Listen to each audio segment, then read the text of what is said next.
Hello welcome back to Feena study room. അപ്പോൾ ഇന്ന് നമ്മൾ 33ാമത്തെ ദിവസമാണ്. വിവര വിനിമയ സാങ്കേതിക വിദ്യ സാധ്യതകളാണ് നമ്മൾ ആദ്യമായിട്ട് നോക്കാൻ പോകുന്നത്. സൈക്കോളജിയിൽ വിദ്യാഭ്യാസത്തിൻ്റെ സമഗ്ര ദർശനം രൂപപ്പെടുന്നത് മുതൽ ക്ലാസ് തലത്തിലുള്ള പാഠാസൂത്രണവും വിഭവ നിർമ്മാണവും ക്ലാസ് വിനിമയവും മൂല്യനിർണ്ണയവും തുടർ പ്രവർത്തനവും വരെയുള്ള എല്ലാ രംഗങ്ങളിലും വിവരവിനിമയ സാങ്കേതിക വിദ്യയുടെ ഉപയോഗം സാധ്യമായി കഴിഞ്ഞിട്ടുണ്ട്.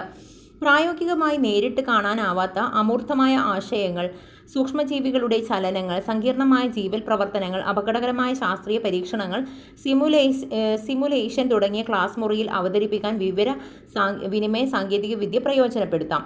ഡിജിറ്റൽ റിസോഴ്സുകൾ ശേഖരിക്കുന്നതിന് ഇൻ്റർനെറ്റിൻ്റെ സാധ്യതകൾ ഉപയോഗപ്പെടുത്താം. വിക്കിപീഡിയയുടെ മാതൃകയിൽ സംസ്ഥാനത്തെ 1 മുതൽ 12 വരെയുള്ള 15,000-ഓളം സ്കൂളുകൾ വിവരങ്ങൾ ശേഖരിക്കപ്പെടുത്തിയിട്ടുള്ള പോർട്ടലാണ് സ്കൂൾ വിക്കി. അപ്പം വിക്കിപീഡിയയുടെ മാതൃകയിൽ സംസ്ഥാനത്തെ 1 മുതൽ 12 വരെയുള്ള 15,000-ഓളം സ്കൂളുകളുടെ വിവരങ്ങൾ രേഖപ്പെടുത്തിയിട്ടുള്ള പോർട്ടലാണ് സ്കൂൾ വിക്കി. അപ്പം കേരളത്തിലെ സ്കൂളുകളുടെ വിവരങ്ങൾ രേഖപ്പെടുത്തിയിട്ടുള്ള പോർട്ടലാണ് സ്കൂൾ വിക്കി. സ്കൂൾ വിക്കിയിൽ ഉൾപ്പെടുന്ന വിവരങ്ങൾ ഓരോ വിദ്യാലയത്തെയും സംബന്ധിച്ച അടിസ്ഥാന വിവരങ്ങൾ, പ്രമുഖരായ പൂർവ്വ വിദ്യാർത്ഥികൾ, സ്കൂൾ ഭൂപടം, സ്കൂൾ വെബ്സൈറ്റ്, വിവിധ ക്ലബ്ബുകളുടെ പ്രവർത്തനം, കുട്ടികളുടെ അധ്യാപകരുടെയും രചനകൾ, ഇൻ്റർനെറ്റിൽ നിന്നും ഡൗൺലോഡ് ചെയ്ത ചിത്രങ്ങൾ, അനുയോജ്യമായിട്ടുള്ള മാറ്റങ്ങൾ വരുത്തുന്നതിന് ഉപയോഗിക്കുന്ന സോഫ്റ്റ്വെയറുകളാണ് ജിംബും ഷട്ടറും. അപ്പോൾ ഇൻ്റർനെറ്റിൽ നിന്നും ഡൗൺലോഡ് ചെയ്ത ചിത്രങ്ങൾ അനുയോജ്യമായ മാറ്റങ്ങൾ വരുത്തുന്നതിന് ഉപയോഗിക്കുന്നതാണ് ജിംബും ഷട്ടറും. പാഠഭാഗവുമായി ബന്ധപ്പെട്ടിട്ട് വീഡിയോകൾ ഡൗൺലോഡ് ചെയ്യുന്നതിന് ഉപയോഗിക്കുന്ന സോഫ്റ്റ്വെയറാണ് IT@School GNU ലിനക്സ് 18.04 പ്രവർത്തിക്കുന്ന യൂട്യൂബ് DL New എന്ന് പറയുന്നത്. ഇൻ്റർനെറ്റിൽ നിന്നും ഡൗൺലോഡ് ചെയ്ത വീഡിയോകൾ എഡിറ്റ് ചെയ്യുന്നതിനായിട്ട് ഉപയോഗിക്കുന്ന സോഫ്റ്റ്വെയറുകളാണ് IT@School GNU ലിനക്സ് 18.04 പ്രവർത്തിക്കുന്ന open shot video editor KDN live. ഇനി ഇൻ്റർനെറ്റിൽ നിന്നും ഡൗൺലോഡ് ചെയ്തിട്ടുള്ള വീഡിയോകൾ ശബ്ദം നൽകുന്നതിന് ഉപയോഗിക്കുന്ന സോഫ്റ്റ്വെയറാണ് ഉബുണ്ടുവിൽ പ്രവർത്തിക്കുന്ന ഓഡാസിറ്റി. സ്കൂളുകളിലെ അധ്യാപകർ വിവരശേഖരണത്തിനായി ഭാഗമായിട്ട് കുട്ടികളുടെ പ്രവേശനം, സ്കോർ രേഖപ്പെടുത്തി ഗ്രേഡ് നിർമ്മാണം, ഉച്ചഭക്ഷണ പദ്ധതി എന്നിവയെക്കുറിച്ച് സംബന്ധിച്ചിട്ടുള്ള എളുപ്പത്തിൽ വിവരങ്ങൾ ശേഖരിക്കുന്നതിനും വിശകലനം ചെയ്യുന്നതിനും നിഗമനങ്ങളിൽ എത്തിച്ചേരുന്നതിനും സഹായകമായ സോഫ്റ്റ്വെയറാണ് ലിബർ ഓഫീസ് കാൽക്ക്. വിദ്യാലയ മേഖലകളിൽ ഇലക്ട്രോണിക് മാധ്യമങ്ങളിലും വിവര വിനിമയ സാങ്കേതിക വിദ്യയും ഉപയോഗിച്ചിട്ടുള്ള പഠനമാണ് ലേണിംഗ്. വിദ്യാഭ്യാസ ആവശ്യങ്ങൾക്കായിട്ട് ഉപയോഗിക്കുന്ന സോഫ്റ്റ്വെയറുകൾ അറിയപ്പെടുന്നത് വിദ്യാഭ്യാസ സോഫ്റ്റ്വെയറുകൾ. വിദ്യാഭ്യാസ സോഫ്റ്റ്വെയറുകളെ രണ്ടായി തിരിക്കാം. കുട്ടികൾക്കും അധ്യാപകർക്കുമുള്ള പഠനം, പരിശീലനം, ബോധനം എന്നിവയ്ക്ക് ഉപയോഗിക്കാവുന്ന സോഫ്റ്റ്വെയറുകൾ. അധ്യാപകർക്ക് ബോധന പ്രക്രിയയിൽ ഉപയോഗിക്കാനായി വിഭവങ്ങൾ തയ്യാറാക്കാനായി സഹായിക്കുന്ന സോഫ്റ്റ്വെയറുകൾ. കുട്ടികൾക്കായുള്ള വിദ്യാഭ്യാസ സോഫ്റ്റ്വെയറുകൾക്ക് ഉദാഹരണങ്ങൾ text paint, Gcombrix, GeoGebra, fight, Stellarium. ഉപഭോക്താക്കൾക്ക് അവരുടെ ആവശ്യാനുസരണം മാറ്റങ്ങൾ വരുത്തുവാനും പുതിയ പതിപ്പ് പുറത്തിറക്കുവാനും അത് മറ്റുള്ളവർക്ക് നൽകുവാനുമുള്ള സ്വാതന്ത്ര്യം അനുവദിച്ചു തരുന്ന സോഫ്റ്റ്വെയറാണ് ഓപ്പൺ സോഴ്സ് പ്രോഗ്രാം സോഫ്റ്റ്വെയർ. 1983 സ്വതന്ത്ര സോഫ്റ്റ്വെയർ പ്രസ്ഥാനത്തിന് തുടക്കം കുറിച്ചത് റിച്ചാർഡ് മാത്യു സ്റ്റൾമാനാണ്. ഫ്രീ സോഫ്റ്റ്വെയർ ഫൗണ്ടേഷൻ ആരംഭിച്ചത് 1985 വിദ്യാഭ്യാസ സോഫ്റ്റ്വെയറുകൾ നോക്കാം. ടെക്സ്റ്റ് പെയിൻറ്റ് പാഠഭാഗങ്ങളിലെ ചിത്രരചനയ്ക്ക് ഉതകുന്ന സന്ദർഭങ്ങളിൽ ടെക്സ്റ്റ് പെയിൻറ്റ് ഉപയോഗിച്ച് ചിത്രീകരിക്കാനാകും. കുട്ടികളുടെ ചിത്രരചനാ ശേഷി വികസിപ്പിക്കാൻ അവസരമൊരുക്കുന്നു. ഇനി Gcombrix 2 മുതൽ 10 വയസ്സ് വരെയുള്ള കുട്ടികൾക്ക് ചേർന്ന കളികളുടെ ഒരു കൂട്ടമാണ് Gcombrix.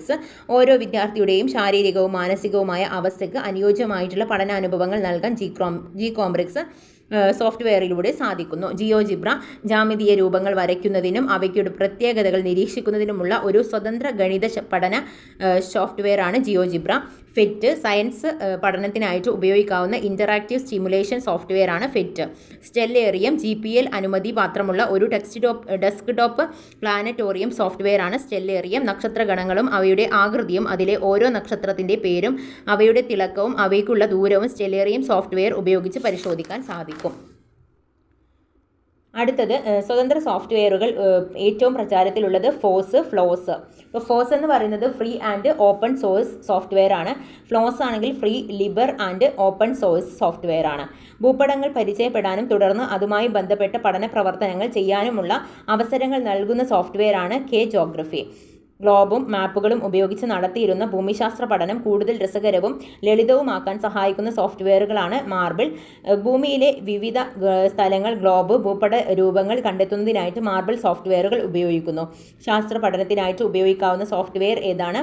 ഫെറ്റാണ് ശാസ്ത്ര പഠനത്തിനായിട്ട് ഉപയോഗിക്കാവുന്ന സോഫ്റ്റ്വെയർ.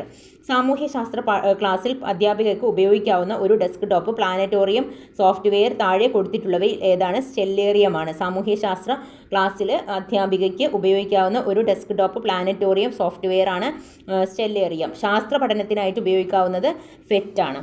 ലോക ഭൂപടത്തിൽ രാത്രിയും പകലും അനുഭവപ്പെടുന്ന രാജ്യങ്ങളിൽ നിഴലും വെളിച്ചവും നൽകി വേർതിരിച്ച് കാണിക്കുന്ന സോഫ്റ്റ്വെയർ ആണ് സൺക്ലോക്ക്. ലോക ഭൂപടത്തിൽ രാത്രിയും പകലും അനുഭവപ്പെടുന്ന രാജ്യങ്ങളിൽ നിഴലും വെളിച്ചവും നൽകി വേർതിരിച്ച് കാണിക്കുന്ന സോഫ്റ്റ്വെയർ സൺക്ലോക്ക്. മൂലകങ്ങളുടെ സ്വഭാവ സവിശേഷതകൾ തിരിച്ചറിയുവാനും താരതമ്യം ചെയ്യുന്നതിനും സഹായിക്കുന്ന സോഫ്റ്റ്വെയർ ആണ് കാൽസ്യം. ഡിജിറ്റൽ പഠനാനുഭവങ്ങളുടെ മൂല്യനിർണ്ണയമോപാധികളും നിർമ്മിക്കുവാൻ സഹായിക്കുന്ന ഒരു സ്വതന്ത്ര പ്രോഗ്രാമാണ് എക്സി ലേണിംഗ്. വിവിധ തരത്തിലുള്ള ഇൻ്ററാക്റ്റീവ് വിഭവങ്ങൾ നിർമ്മിക്കാൻ പ്രോഗ്രാം എക്സി ലേണിംഗ് അധ്യാപകരെ സഹായിക്കുന്നു. കുട്ടികൾ മൗസ്, കീബോർഡ് എന്നിവ ഉപയോഗിച്ച് അതിൽ തന്നെ ഉത്തരങ്ങൾ രേഖപ്പെടുത്തുവാനും നൽകിയ ഉത്തരങ്ങൾ ശരിയാണോ എന്ന് പരിശോധിക്കുവാനും അവയെക്കുറിച്ചുള്ള ഫീഡ്ബാക്ക് കിട്ടുവാനും അവസരം ലഭിക്കുന്ന സോഫ്റ്റ്വെയറാണ് ജാവ ഹോട്ട് പൊട്ടാറ്റോസ്. ചിത്ര ആൽബം നിർമ്മിക്കാൻ സഹായിക്കുന്ന പ്രോഗ്രാമാണ് എഫ് ഗാലറി. ഓരോ ചിത്രത്തിനും അടിക്കുറിപ്പുകളും അതുമായി ബന്ധപ്പെട്ട് ചോദ്യങ്ങൾ നൽകുവാനുമുള്ള സൗകര്യവും എഫ് ഗാലറിയിൽ ലഭ്യമാണ്. ഇൻ്ററാക്റ്റീവ് ഗെയിമുകൾ, കഥകൾ, ആനിമേഷനുകൾ തുടങ്ങിയവ നിർമ്മിക്കാൻ സഹായിക്കുന്ന സ്വതന്ത്രവും സൗജന്യമായ സോഫ്റ്റ്വെയറാണ് സ്ക്രാച്ച്. പ്രോഗ്രാമിംഗ് കോഡുകൾ ഉപയോഗിച്ചാണ് സ്ക്രാച്ചിൽ ഡിജിറ്റൽ പഠന വിഭവങ്ങളും മൂല്യനിർണ്ണയോപാധികളും നിർമ്മിക്കുന്നത്. ഡിജിറ്റൽ ഇൻ്ററാക്റ്റീവ് വിഭവങ്ങൾ നിർമ്മിക്കാൻ സഹായിക്കുന്ന സൗജന്യവും സ്വതന്ത്രവുമായിട്ടുള്ള ഒരു വെബ് അധിഷ്ഠിത പ്ലാറ്റ്ഫോമാണ് H5P. HTML5 പാക്കേജ് ആദ്യമായിട്ട് ചുരുക്കപ്പേര് H5P എന്നതിൻ്റെ ചുരുക്കപ്പേര്. ഇനി ഡിജിറ്റൽ വിഭവങ്ങൾ ക്ലാസ് മുറിയിൽ ഉപയോഗിക്കുമ്പോൾ ശ്രദ്ധിക്കേണ്ടവർ: ആവശ്യമുള്ള സമയത്ത് താൽക്കാലികമായി നിർത്തി കുട്ടികളുമായി സംവദിക്കണം. ഡിജിറ്റൽ പഠന വിഭവം ക്ലാസ് മുറിയിലെ അവതരിപ്പിക്കുന്നതിൽ അതിലൂടെ രൂപീകരിക്കേണ്ട ആശയം സംബന്ധിച്ച് ചർച്ച സൂചകങ്ങൾ, വർക്ക് ഷീറ്റുകൾ അനുബന്ധമായി നൽകേണ്ടതാണ്. നേടിയ വിവരങ്ങൾ ഉറപ്പിക്കുന്നതിനും അവ എല്ലാവരിലേക്കും എത്തിക്കുന്നതിനുമായിട്ട് ചർച്ചാ സംഗ്രഹങ്ങൾ, നിരീക്ഷണക്കുറിപ്പുകൾ ക്രോഡീകരിച്ച് പ്രദർശിപ്പിക്കണം. പ്രക്രിയയുടെ നടത്തിപ്പ് വിലയിരുത്തണം. ഉള്ളടക്ക വിനിമയത്തിൻ്റെ മൂല്യനിർണ്ണയം, തുടർ പ്രവർത്തനങ്ങൾ നൽകണം.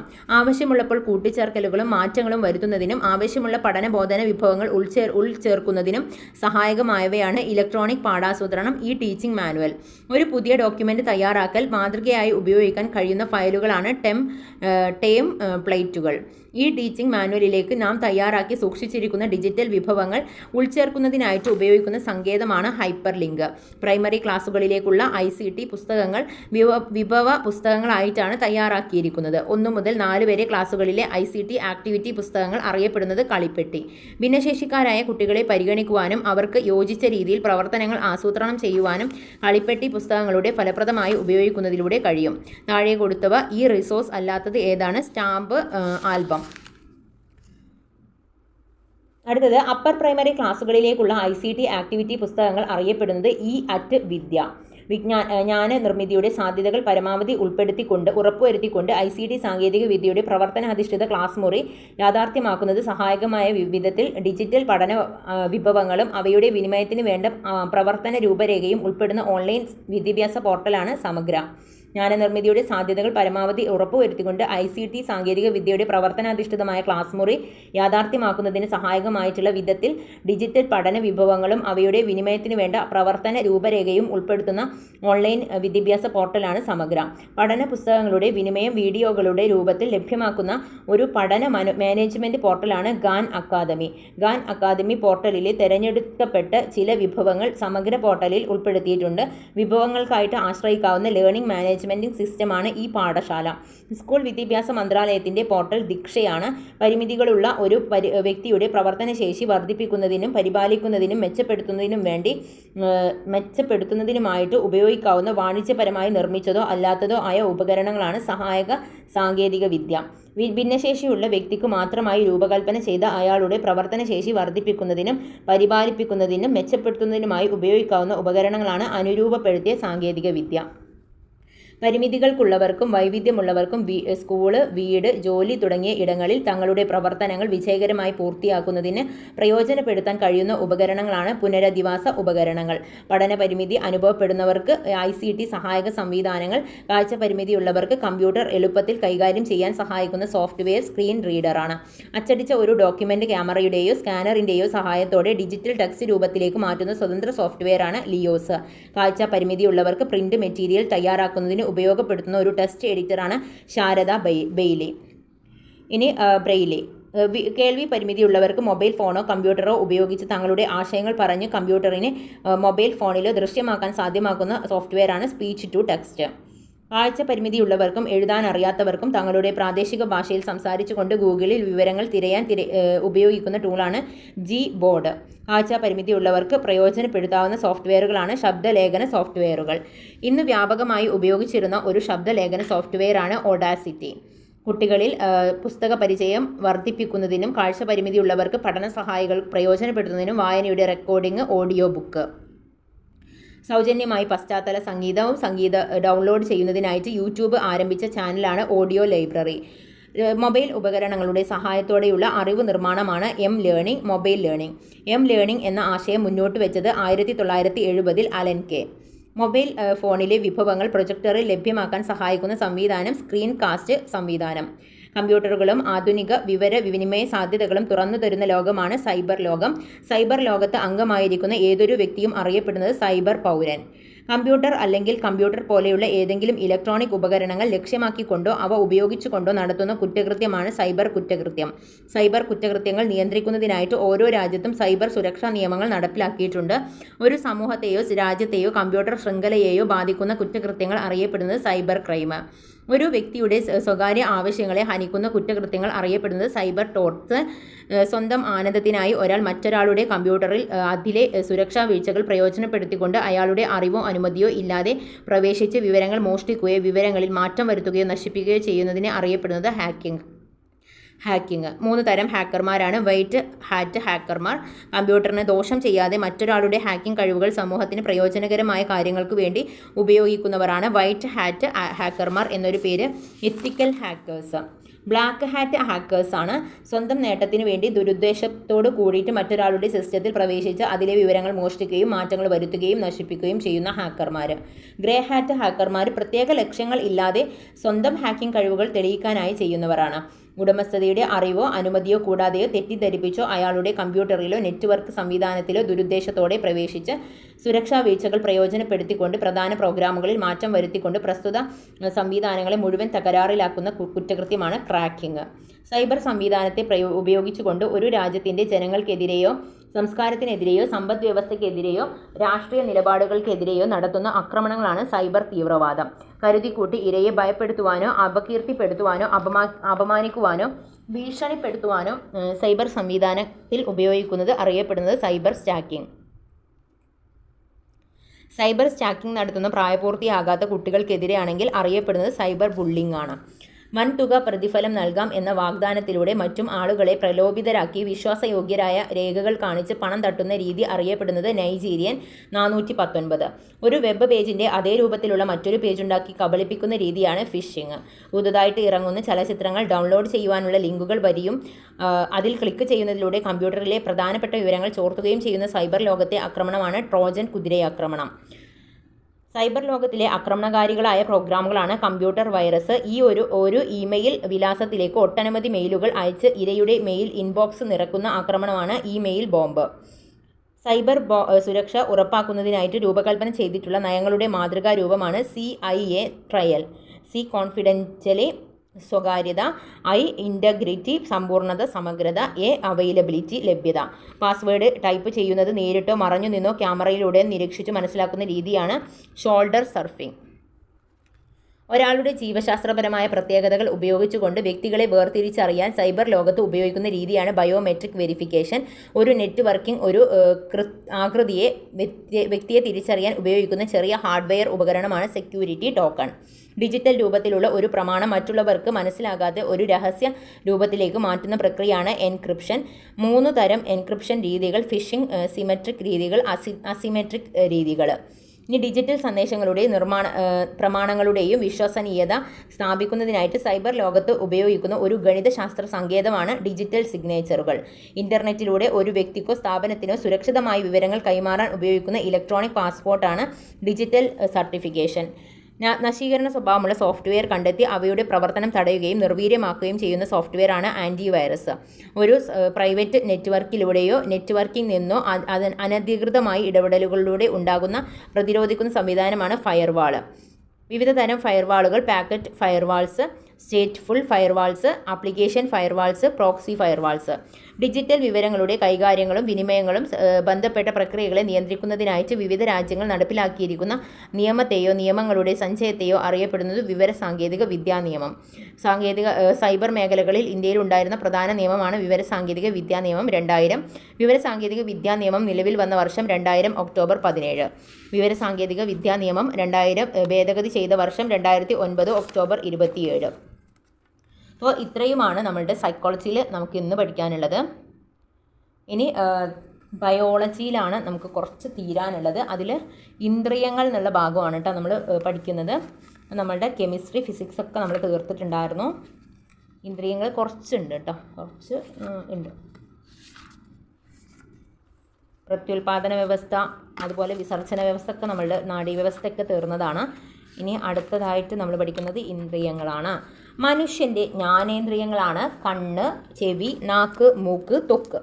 കണ്ണ് ഇന്ദ്രിയാനുഭവങ്ങൾ രൂപപ്പെടുത്തുന്നതിൽ മസ്തിഷ്കത്തെ സഹായിക്കുന്ന പ്രധാന ഇന്ദ്രിയമാണ് കണ്ണ്.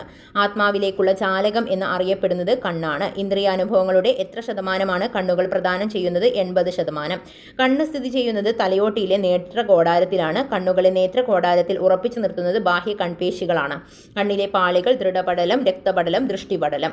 കണ്ണിലെ ഏറ്റവും പുറമേയുള്ള പാളിയാണ് ദൃഢപടലം. ദൃഢപടലമാണ് കണ്ണിലെ ഏറ്റവും പുറമേയുള്ള പാളി. നേത്രഗോളത്തിന് ആകൃതിയും ദൃഢതയും നൽകുന്ന ബാഹ്യപാളിയാണ് ദൃഢപടലം. ദൃഢപടലം യോജക കലകളാൽ നിർമ്മിതമാണ്. ധാരാളം രക്തക്കുഴലുകൾ കാണപ്പെടുന്ന കൺഭിത്തിയിലെ നീലനിറത്തിലുള്ള മധ്യപാളിയാണ് രക്തപടലം. കണ്ണിലെ കലകൾക്ക് ഓക്സിജനും പോഷണവും ചെയ്യുന്ന കണ്ണിലെ പാളി രക്തപടലമാണ്. പ്രകാശഗ്രാഹികൾ കാണപ്പെടുന്ന കണ്ണിലെ ആന്തരപാളിയാണ് ദൃഷ്ടിപടലം. കണ്ണിൽ പ്രതിബിംബം രൂപം കൊള്ളുന്ന പാളിയാണ് റെറ്റിന. റെറ്റിനയിൽ ഉണ്ടാകുന്ന പ്രതിബിംബത്തിൻ്റെ പ്രത്യേകത യഥാർത്ഥവും തലകീഴായതുമാണ്. റെറ്റിനയിൽ കാണപ്പെടുന്ന 3 പാളി നാഡീകോശങ്ങൾ ഏതൊക്കെ? ഗാംഗ്ലിയോണ കോശങ്ങൾ, ബൈപോളാർ കോശങ്ങൾ, പ്രകാശഗ്രാഹി കോശങ്ങൾ എന്നിവ. ഈ കോശങ്ങൾ യഥാക്രമം അകത്തു നിന്നും പുറത്തേക്ക് ദൃഷ്ടിപടലത്തിൽ ക്രമീകരിച്ചിരിക്കുന്നു. റെറ്റിനയിൽ പ്രകാശഗ്രാഹി കോശങ്ങൾ കൂടുതലായി കാണപ്പെടുന്ന ഭാഗമാണ് പീതബിന്ദു. ഏറ്റവും കൂടുതൽ കാഴ്ചശക്തിയുള്ള കണ്ണിലെ ഭാഗമാണ് പീതബിന്ദു. ചെറിയ വസ്തുക്കളെ സൂക്ഷിച്ചു നോക്കുമ്പോൾ പ്രതിബിംബം രൂപം കൊള്ളുന്നത് പീതബിന്ദുവിലാണ്. റെറ്റിനയിലെ പ്രകാശഗ്രാഹി കോശങ്ങൾ ഇല്ലാത്ത ഭാഗം അന്ധബിന്ദുവാണ്.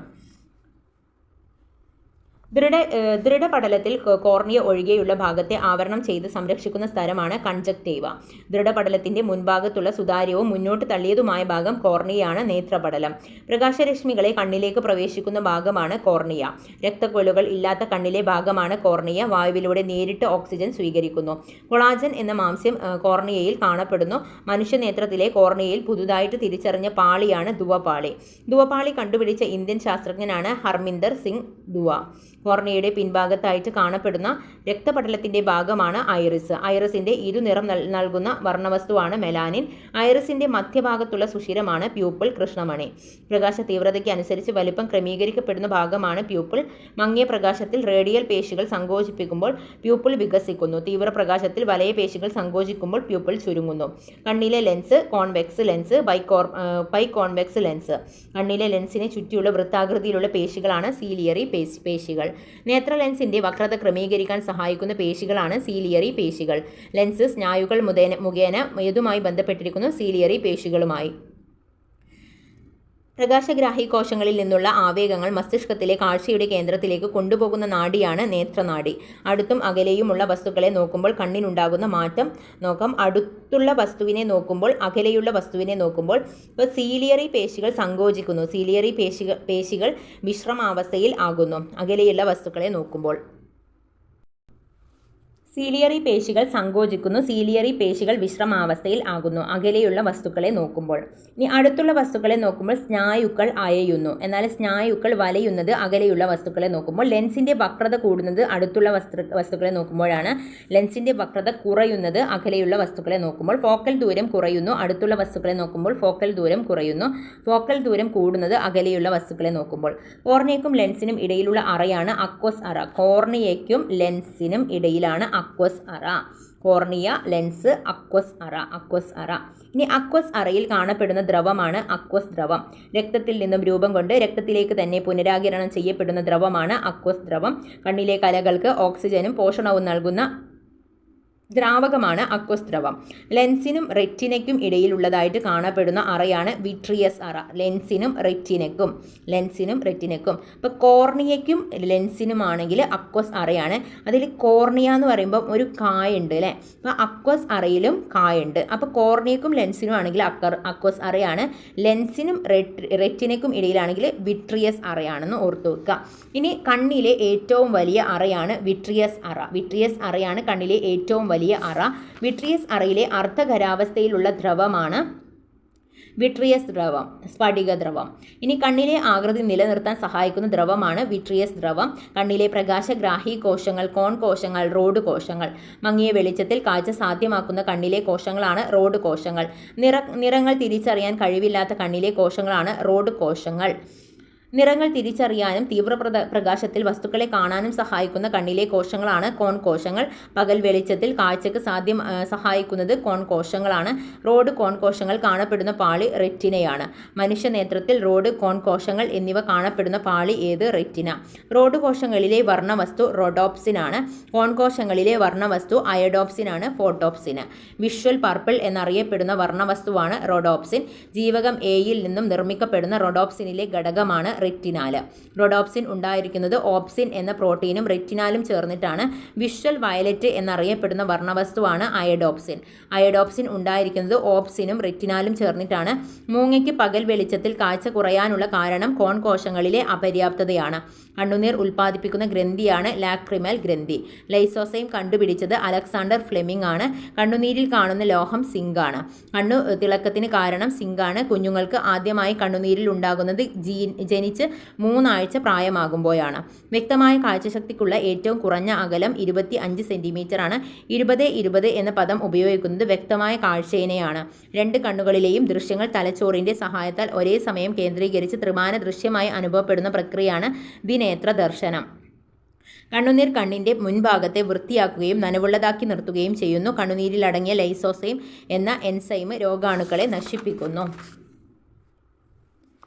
സമഞ്ജനക്ഷമത. കണ്ണിൽ നിന്നും വസ്തുവിലേക്കുള്ള അകലത്തിനനുസരിച്ച് ലെൻസിൻ്റെ വക്രതയിൽ മാറ്റം വരുത്തിക്കൊണ്ട് ഫോക്കൽ ദൂരം ക്രമീകരിക്കുവാനുള്ള കണ്ണിൻ്റെ കഴിവാണ് സമഞ്ജനക്ഷമത. വീക്ഷണ സ്ഥിരത ഒരു വസ്തു ജനിപ്പിക്കുന്നതോ ദൃശ്യാനുഭവം 1/16 സെക്കൻഡ് സമയത്തേക്ക് കണ്ണിൽ തന്നെ തങ്ങി നിൽക്കുന്ന പ്രതിഭാസമാണ് വീക്ഷണ സ്ഥിരത. നേത്രവൈകല്യങ്ങൾ. അകലെയുള്ള വസ്തുക്കളെ വ്യക്തമായി കാണാൻ സാധിക്കാത്ത അവസ്ഥയാണ് ഹ്രസ്വദൃഷ്ടി. അകലെയുള്ള വസ്തുക്കളെ വ്യക്തമായി കാണാൻ സാധിക്കാത്ത അവസ്ഥ ഹ്രസ്വദൃഷ്ടി. ഹ്രസ്വദൃഷ്ടിക്ക് കാരണം നേത്രഗോളത്തിൻ്റെ നീളം വർദ്ധിക്കുന്നത്. ഹ്രസ്വദൃഷ്ടി ഉള്ളവരിൽ പ്രതിബിംബം രൂപപ്പെടുന്നത് റെറ്റിനയ്ക്ക് മുമ്പിലാണ്. റെറ്റിനയ്ക്ക് മുമ്പിലാണ്. അടുത്തുള്ള വസ്തുക്കളെ വ്യക്തമായി കാണാൻ സാധിക്കാത്ത അവസ്ഥയാണ് ദീർഘദൃഷ്ടി, ഹൈപ്പർമെട്രോപ്പിയ. ദീർഘദൃഷ്ടിക്ക് കാരണം നേത്രഗോളത്തിൻ്റെ നീളം കുറയുന്നതാണ്. ദീർഘദൃഷ്ടിയുള്ളവരിൽ വസ്തുക്കളുടെ പ്രതിബിംബം പതിക്കുന്നത് റെറ്റിനയ്ക്ക് പിറകിലാണ്. നേത്ര ലെൻസിൻ്റെ വക്രതയിൽ ഉണ്ടാകുന്ന വ്യത്യാസം മൂലം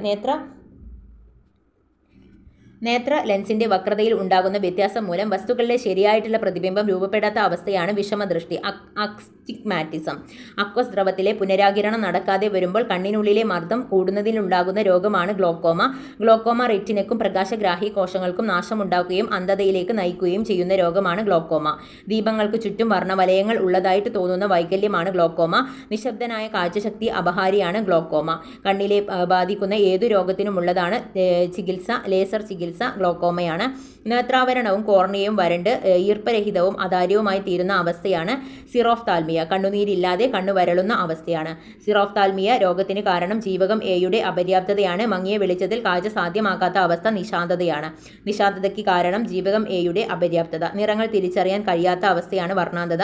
വർണ്ണാന്തതയുള്ളവർക്ക് തിരിച്ചറിയാനാവാത്ത നിറങ്ങളാണ് ചുവപ്പ്, പച്ച. വർണ്ണാന്തത ബാധിച്ചയാൾക്ക് തിരിച്ചറിയാൻ കഴിയുന്ന നിറം നീലയാണ് പ്രാഥമിക വർണ്ണങ്ങളിൽ. കണ്ണിൻ്റെ വൈകല്യങ്ങളും പരിഹാര ലെൻസുകളും. ഹ്രസ്വദൃഷ്ടി കോൺകേവ് ലെൻസ്, അവതല ലെൻസ്. ദീർഘദൃഷ്ടി കോൺവെക്സ് ലെൻസ്, ഉത്തല ലെൻസ്. ഹ്രസ്വദൃഷ്ടി കോൺകേവ് ആണ്, ദീർഘദൃഷ്ടി കോൺവെക്സ് ആണ്. ഇനി വിഷമദൃഷ്ടി സിലിണ്ടറിക്കൽ ലെൻസാണ്. ഹ്രസ്വദൃഷ്ടിയും ദീർഘദൃഷ്ടിയും ഒരുമിച്ച് പരിഹരിക്കാൻ ഉപയോഗിക്കുന്നത് ബൈഫോക്കൽ ലെൻസാണ്. ബൈഫോക്കൽ ലെൻസ് കണ്ടുപിടിച്ചത് ബെഞ്ചമിൻ ഫ്രാങ്ക്ലിൻ ആണ്. വർണ്ണാന്തത കണ്ടുപിടിച്ചത് ജോൺ ഡാൾട്ടൻ ആണ്. വർണ്ണാന്തതയുടെ മറ്റൊരു പേര് ഡാൾട്ടനിസം. വർണ്ണാന്തത നിർണ്ണയിക്കുവാനുള്ള പരിശോധന ഇഷിഹാര ടെസ്റ്റാണ്. കണ്ണിൻ്റെ പേശികളുടെ സമന്വിത ചലനം സാധ്യമാക്കാത്തത് വഴി രണ്ട് കണ്ണുകളും ഒരേ വസ്തുവിൽ കേന്ദ്രീകരിക്കുവാൻ കഴിയാത്ത അവസ്ഥയാണ് കോങ്കണ്ണ്. നേത്രാവരണത്തിനുണ്ടാകുന്ന അണുബാധ ചെങ്കണ്ണാണ്, കൺജക്റ്റിവൈറ്റിസ്.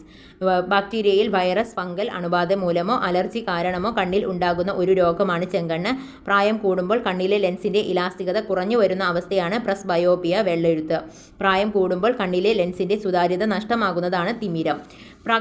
പ്രകാശ സ്രോതസ്സിന് ചുറ്റും വർണ്ണവലയങ്ങൾ കാണുന്നത് തിമിരത്തിൻ്റെ ലക്ഷണമായാണ്. ലെൻസ് മാറ്റിവെക്കൽ ശസ്ത്രക്രിയയാണ് തിമിരത്തിൻ്റെ പരിഹാരം. ലോകത്തിൽ ആദ്യമായി തിമിര ശസ്ത്രക്രിയ നടത്തിയത് സുശ്രുതനാണ്.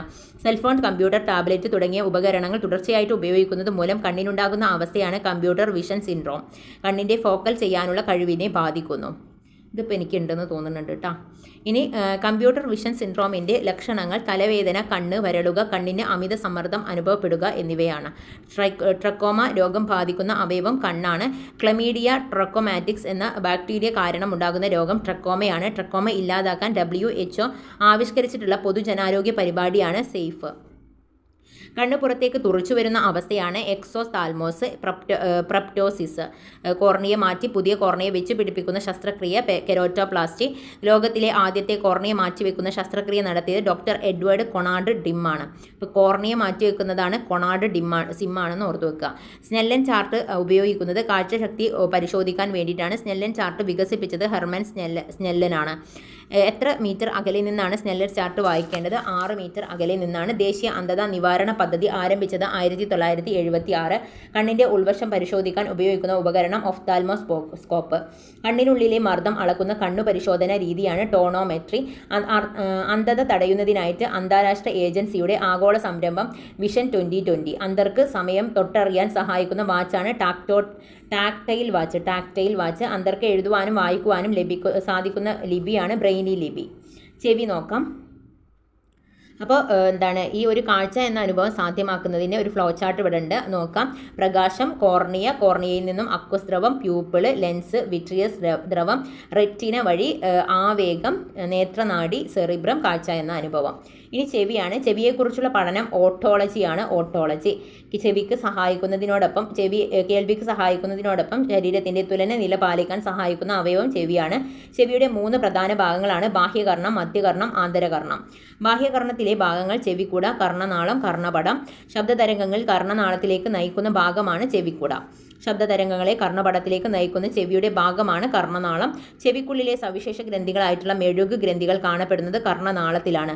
കർണനാളത്തിലെ രോമങ്ങൾ, കർണമെഴുക് എന്നിവ പൊടിപടലങ്ങളും രോഗാണുക്കളും പ്രവേശിക്കുന്നത് തടയുന്നു. കർണമെഴുക് ഉൽപ്പാദിപ്പിക്കുന്നത് സെബേഷ്യൽ ഗ്രന്ഥി, സെറൂമിനസ് ഗ്രന്ഥിയാണ്. മധ്യകർണത്തിലെ ബാഹ്യകർണത്തിൽ നിന്നും വേർതിരിക്കുന്ന വൃത്താകൃതിയിലുള്ള സ്ഥലമാണ് കർണപടം. ശബ്ദതരംഗങ്ങൾക്കനുസരിച്ച് കമ്പനം ചെയ്യുന്ന സ്ഥലമാണ് കർണപടം. മധ്യകർണത്തിൻ്റെ പ്രധാന ഭാഗങ്ങൾ അസ്ഥി ശൃംഖല, യൂസ്റ്റേഷ്യൻ നാളി, ഓവൽ വിൻഡോ, റൗണ്ട് വിൻഡോ. മധ്യകർണത്തെ ഗ്രസനിയുമായി ബന്ധിപ്പിക്കുന്ന കുഴലാണ് യൂസ്റ്റേഷ്യൻ നാളി. കർണപടത്തിന് ഇരുവശത്തുമുള്ള വായുമർദ്ദം ക്രമീകരിക്കുവാൻ സഹായിക്കുന്നത് യൂസ്റ്റേഷ്യൻ നാളിയാണ്. കർണപടത്തിലെ കമ്പനങ്ങളെ വർദ്ധിപ്പിച്ച് ആന്തരകർണത്തിലേക്ക് എത്തിക്കുന്ന ഭാഗമാണ് അസ്ഥി ശൃംഖല.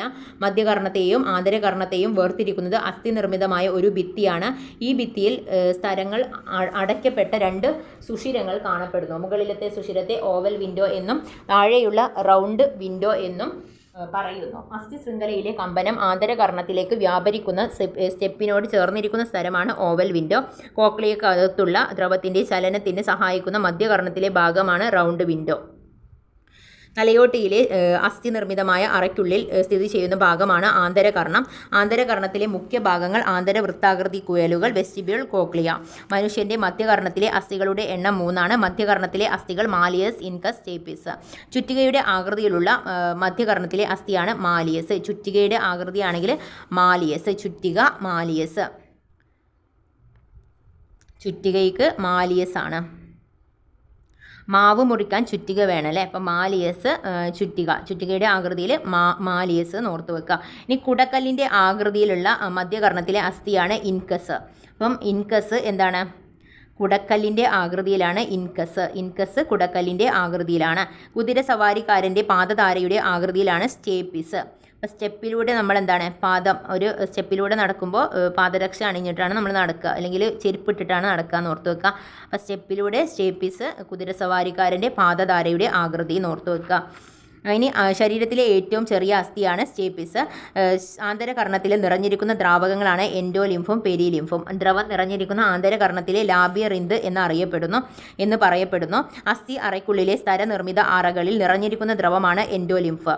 സ്തര അറകൾക്കും അസ്ഥി അറകൾക്കുമിടയിൽ നിറഞ്ഞിരിക്കുന്ന ദ്രവം പെരിലിംഫാണ്. ശരീര തുലനനില പാലനത്തിന് സഹായിക്കുന്ന ആന്തരകർണത്തിലെ ഭാഗങ്ങൾ പൊതുവായി അറിയപ്പെടുന്നത് വെസ്റ്റിബ്യുലർ അപ്പാരറ്റസ്. ശരീര തുലനനില പാലനത്തിന് സഹായിക്കുന്ന ആന്തരകർണത്തിലെ ഭാഗങ്ങൾ അർദ്ധവൃത്താകാര കൊള്ളുകൾ, വെസ്റ്റിബ്യൂളിൻ്റെ 2 ഭാഗങ്ങൾ യൂട്രിക്കിളും സാക്യൂളുമാണ്. വെസ്റ്റിബ്യൂളിൻ്റെ ചുണ്ണാമ്പ് തരികളാണ് ഓട്ടോലിത്ത്. ശ്രവണത്തിന് സഹായിക്കുന്ന ചെവിയിലെ ഭാഗമാണ് കോക്ലിയ. ശബ്ദഗ്രാഹികൾ സ്ഥിതി ചെയ്യുന്ന ഭാഗം കോക്ലിയയാണ്. കോക്ലിയയിലെ അറകളുടെ എണ്ണം 3. കോക്ലിയയുടെ ആകൃതി ഒച്ചിൻ്റെ ആകൃതിയാണ്. കോക്ലിയയിൽ നിറഞ്ഞിരിക്കുന്ന ദ്രവം പെരിലിംഫാണ്. കോക്ലിയയുടെ മധ്യ അറയെയും താഴെയുള്ള അറയെയും വേർതിരിക്കുന്ന സ്ഥലം ബേസിലാർ സ്ഥലമാണ്. ചെവി, മൂക്ക്, തൊണ്ട എന്നിവയെക്കുറിച്ച് പഠിക്കുന്ന ശാസ്ത്രശാഖയാണ് ഓട്ടോലാരിങ്കോളജി. ചെവി പരിശോധിക്കുന്ന ഉപകരണമാണ് ഓട്ടോസ്കോപ്പ്.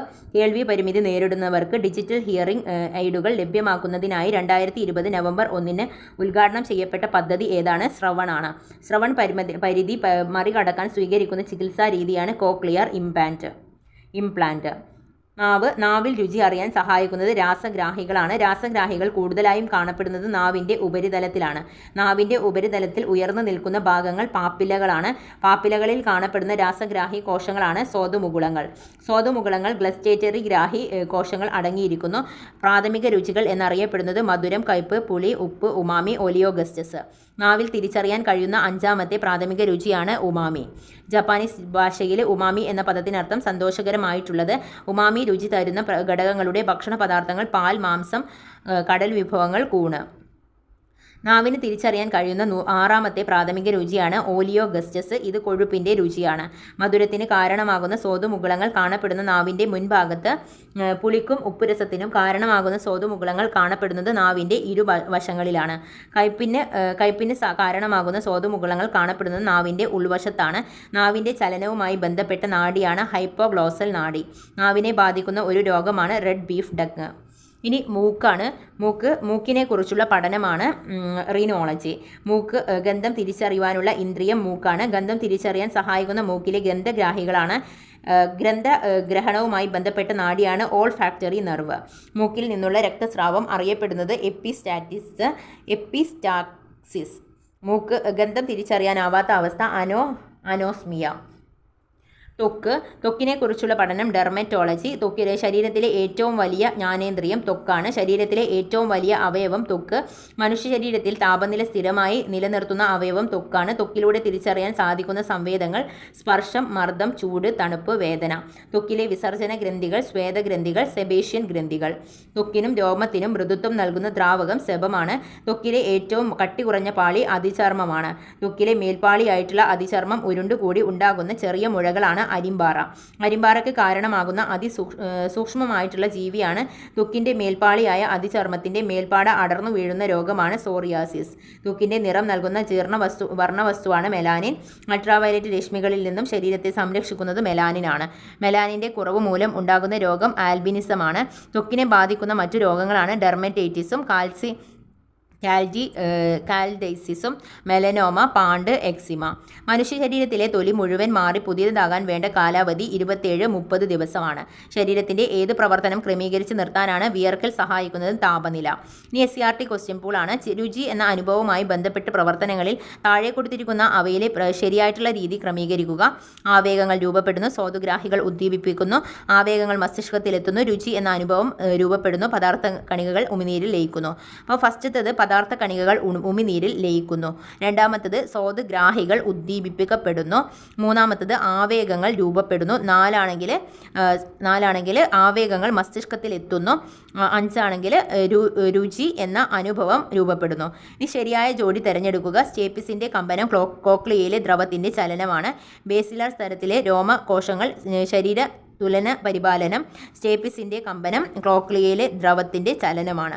ഇനി പദജോഡി ബന്ധം മനസ്സിലാക്കി വിട്ടുപോയ ഭാഗം പൂരിപ്പിക്കുക. അസ്ഥി ശൃംഖല കർണപടത്തിലെ കമ്പനങ്ങളെ ആന്തരകർണത്തിലെത്തിക്കുന്നു. യൂസ്റ്റേഷ്യൻ നാളിയാണെങ്കിൽ കർണപടത്തിലെ ഇരുവശത്തുമുള്ള മർദ്ദം ക്രമീകരിക്കുന്നു. അപ്പോൾ ഇത്രയുമാണ് ബയോളജിയിൽ നിന്നും നമ്മളിന്ന് നോക്കുന്നത്. ഇനി നമുക്ക് നവോത്ഥാനത്തിൽ രണ്ടുപേരെ നോക്കാം. അതിൽ വരുന്നത് നമ്മൾ പണ്ഡിറ്റ് കറുപ്പനാണ് കേട്ടോ. ഇന്ന് നോക്കുന്നത് പണ്ഡിറ്റ് കറുപ്പനാണ്. പണ്ഡിറ്റ് കറുപ്പനും അതുപോലെ മന്നത്ത് പത്മനാഭനുമാണ് ഇന്ന് നോക്കുന്നത്. പണ്ഡിറ്റ് കറുപ്പൻ ജനനം 1885 മെയ് 24. ജന്മസ്ഥലം ചെരാനല്ലൂരാണ്, എറണാകുളം. വീട്ടുപേര് സാഹിത്യ കുടീരമാണ്. പപ്പുവാണ് പിതാവ്, മാതാവ് കൊച്ചുപെണ്ണ്, പത്നി കുഞ്ഞമ്മയാണ്. ബാല്യകാല നാമം ശങ്കരനാണ്. യഥാർത്ഥ നാമം കണ്ടത്തുപറമ്പിൽ പാപ്പു കറുപ്പൻ. മരണം 1938 മാർച്ച് 23. കവി തിലകൻ എന്നറിയപ്പെട്ടത് പണ്ഡിറ്റ് കറുപ്പനാണ്. കൊച്ചി നാട്ടുരാജ്യത്തിൽ നിന്നുള്ള ആദ്യത്തെ സാമൂഹിക പരിഷ്കർത്താവ് പണ്ഡിറ്റ് കറുപ്പനാണ്. പണ്ഡിറ്റ് കറുപ്പൻ്റെ ആദ്യ ഗുരുവാണ് അഴീക്കൽ വേലു വൈദ്യൻ. പണ്ഡിറ്റ് കറുപ്പന് സംസ്കൃത കാവ്യങ്ങളിൽ അഭ്യസിച്ചു നൽകിയത് മംഗലപ്പള്ളി കൃഷ്ണൻ ആശാനാണ്. പണ്ഡിറ്റ് KP കറുപ്പൻ കൊച്ചി ലെജിസ്ലേറ്റീവ് കൗൺസിലിൻ്റെ അംഗമായ വർഷം 1925. കേരളത്തിൻ്റെ അബ്രഹാം ലിങ്കൻ എന്നറിയപ്പെടുന്നത് പണ്ഡിറ്റ് കറുപ്പനാണ്. പരിഷ്കാരങ്ങൾ സാഹിത്യത്തിൽ കൂടി സാമുദായിക പരിഷ്കരണം നടത്തിയ വിപ്ലവകാരിയാണ്. അരയ സമുദായത്തിൽ ധീവര നവോത്ഥാനത്തിന് വേണ്ടി പ്രയത്നിച്ച സാമൂഹ്യ പ്രവർത്തകനാണ്. 1913 കൊച്ചിൻ പുലയ മഹാസഭ സ്ഥാപിക്കുന്നതിന് നേതൃത്വം നൽകി. 1922 അഖില കേരള അരയ മഹാസഭ സ്ഥാപിച്ചു. ചരിത്രപ്രസിദ്ധമായ കായൽ സമ്മേളനം സംഘടിപ്പിച്ച നവോത്ഥാന നായകൻ. മറ്റ് വസ്തുതകൾ. പണ്ഡിറ്റ് കറുപ്പൻ സ്മാരക ഗ്രാമീണ വായനാശാല സ്ഥിതി ചെയ്യുന്നത് ചെരാനല്ലൂർ, എറണാകുളം. പ്രഥമ പണ്ഡിറ്റ് കറുപ്പൻ പുരസ്കാരം നേടിയത് സുഗതകുമാരി, 2013. പണ്ഡിറ്റ് കറുപ്പൻ ജീവിതവും പോരാട്ടവും എന്ന കൃതി രചിച്ചത് ഗോപിനാഥ് പനങ്ങാട്. പണ്ഡിറ്റ് കറുപ്പൻ വിപ്ലവം കവിതയിലും സാമൂഹിക രംഗത്തും എന്ന കൃതി രചിച്ചത് തങ്കപ്പൻ പുയ്യപ്പള്ളി. 2022 മെയ്യിൽ പണ്ഡിറ്റ് കറുപ്പൻ്റെ വിചാരവേദിയുടെ പണ്ഡിറ്റ് കറുപ്പൻ പുരസ്കാരത്തിന് അർഹനായ വ്യക്തി MK കുഞ്ഞോലാണ്. പണ്ഡിറ്റ് കറുപ്പൻ സ്മാരകം നിലവിൽ വരുന്ന സ്ഥലം ചേറായി, എറണാകുളം. പണ്ഡിറ്റ് കറുപ്പൻ്റെ സ്ഥാപിച്ച സഭകളാണ് കല്യാണി ദായിനി സഭ കൊടുങ്ങല്ലൂർ, ജ്ഞാനോദയം സഭ ഇടക്കൊച്ചി, സുധർമ്മ സൂര്യോദയം സഭ തേവരയാണ്, പ്രബോധന ചന്ദ്രോദയ സഭ വടക്കൻ പറവൂര്, അരയ വംശോദ്ധരണി സഭ ഏങ്ങണ്ടിയൂർ, സന്മാർഗ പ്രദീപ സഭ കുമ്പളം, ബാലസേവാ സമിതി വൈക്കം. പണ്ഡിറ്റ് കറുപ്പൻ ആദ്യമായി സ്ഥാപിച്ച സഭയാണ് കല്യാണി ദായിനി സഭ, 1912. അരയ സമാജം സ്ഥാപിച്ച പണ്ഡിറ്റ് കറുപ്പൻ 1907 അരയ സമാജം സ്ഥാപിച്ചു. അഖില കേരള അരയ സഭ സ്ഥാപിച്ചത് പണ്ഡിറ്റ് കറുപ്പനാണ്, 1922. അരയ സമുദായത്തെ പരിഷ്കരിക്കാനായിട്ട് പണ്ഡിറ്റ് കറുപ്പൻ തേവരയിൽ സ്ഥാപിച്ച സഭ വാല സമുദായ പരിഷ്കാരിണി സഭ. സാഹിത്യരചനകൾ. പണ്ഡിറ്റ് കറുപ്പൻ രചിച്ച ആദ്യത്തെ കൃതിയാണ് ലങ്കാമർദ്ദനം. പണ്ഡിറ്റ് കറുപ്പൻ്റെ ആദ്യ കവിത സ്ത്രോത്രമന്ദാരം. ഇനി ജാതി വ്യവസ്ഥയ്ക്കും തൊട്ടുകൂടായ്മയ്ക്കും എതിരെ പരാമർശിക്കുന്ന കേരളത്തിലെ ആദ്യ കൃതിയാണ് ജാതിക്കുമ്മി. ജാതീയമായ ഉച്ചനീചത്വങ്ങൾക്കെതിരെ ജനവികാരം വളർത്തുന്നതിന് സഹായിക്കുന്ന കറുപ്പൻ്റെ പ്രധാന രചനകളാണ് ഉദ്യാനവിരുന്ന്, ബാലകലേശം. 1919 കൊച്ചി മഹാരാജാവിൻ്റെ ഷഷ്ടിപൂർത്തിയോടനുബന്ധിച്ച് കറുപ്പൻ രചിച്ചിട്ടുള്ള നാടകകൃതിയാണ് ബാലകലേശം.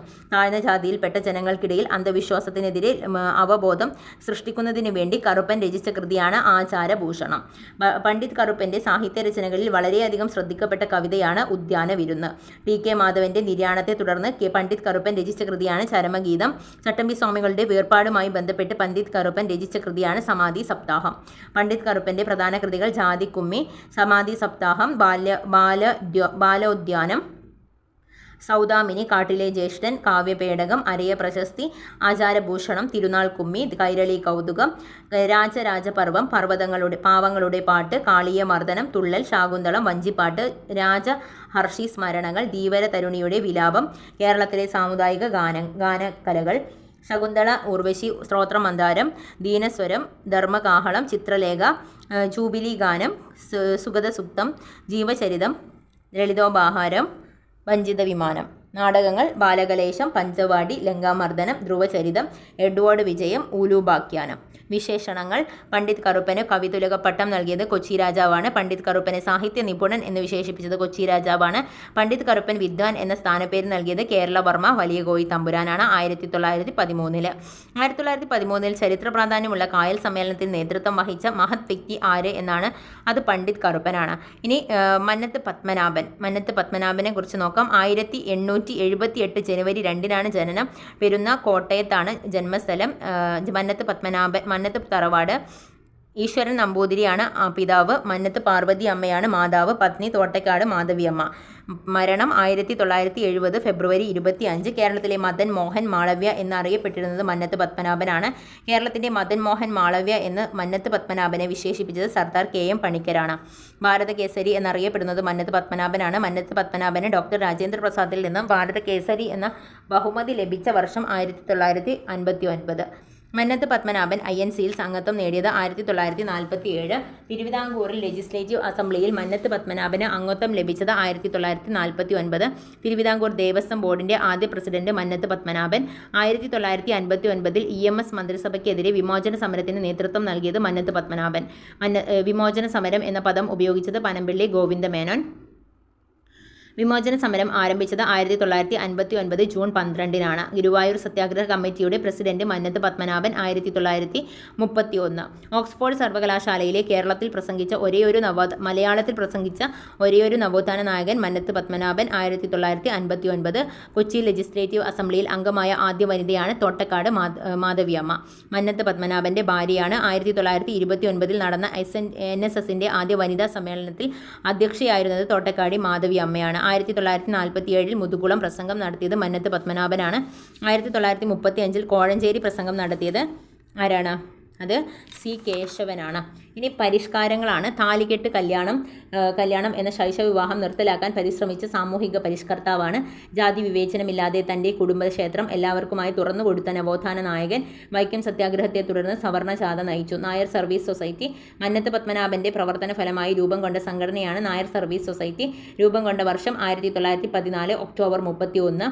മന്നത്ത് പത്മനാഭനോടൊപ്പം നായർ സമുദായത്തിൽ ഉന്നമനത്തിനായിട്ട് പ്രവർത്തിച്ചവർ ചങ്ങനാശ്ശേരി പരമേശ്വരപിള്ള, അമ്പലപ്പാട് ദാമോദരൻ ആശാൻ, കളത്തിൽ വേലായുധൻ നായർ. മന്നത്ത് പത്മനാഭന് മുമ്പ് നായർ സമുദായത്തിന്റെ ഉന്നമനത്തിനായി പ്രവർത്തിച്ചവർ CV രാമൻപിള്ള, C കൃഷ്ണപിള്ള. NSSന്റെ ആദ്യ പ്രസിഡന്റ് K കേളപ്പനാണ്. Secretary Mannath Padmanabhan.